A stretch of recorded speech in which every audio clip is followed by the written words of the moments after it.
বন্ধুরা আমার যা নেবার ছিল সেটা নিয়ে নিয়েছি। এই যে গোলমরিচ, আপনাদের বললাম না গোলমরিচ কিনতে যাচ্ছি, সেই গোলমরিচ নিয়ে নিয়েছি।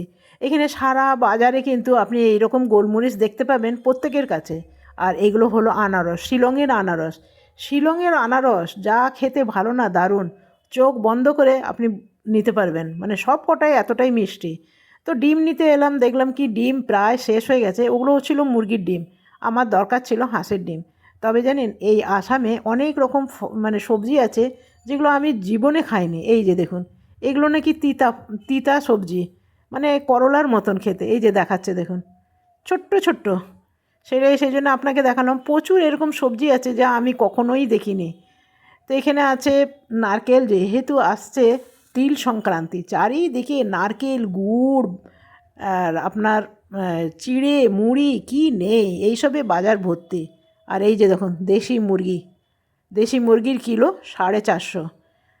তো চলুন আরও যাই। এদিকে পঞ্জিকা বিক্রি করছে, এদিকে সবজি। তো হাটটা আমি একটু আপনাদের ঘুরে দেখাচ্ছি। প্রচুর বড় হাট জানেন, বোধহয় আমি 4 আনাও ঘুরতে পারিনি। কিন্তু প্রচুর রোদ উঠেছে জানেন, আজকে ঠিক গরমের মতন রোদ উঠে গেছে। তো সেই জন্যে ঘুরতে বেশি ভালো লাগলো না। এরপরে আমি চলে যাব। অনেক কটাই আপনাদের দেখালাম, তবু নারকেলের আমাদের এখানে প্রচুর দাম।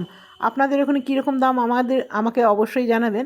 আমাদের এখানে একটা নারকেল বলছে 100 টাকা, 150 টাকা। তো সেই জন্যে নিতে গিয়েও নিলাম না। আর এখানে বিক্রি হচ্ছে শুটকি মাছ, নানা রকমের শুটকি। মাত্র এখন দোকান খুলছে, আপনাদের এই জন্য ভালো করে দেখাতে পারলাম না। আর শীতকালে সবজির কম নেই, কত সবজি, বাবারে বাবা।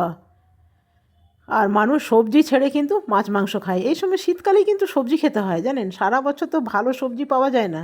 কিন্তু এই শীতকালে মানুষকে মনের মতন মন পছন্দ সবজি খেয়ে নিতে হয়। তো চলুন আবার দেখছি মুরগির দোকান, কিন্তু আজকে এগুলো নেবো না। তবে এই দেখুন আপেল কুল, ভীষণ ভালো লাগে, ভীষণ ভালো লাগে। আমি একটু নিয়ে নিয়েছি।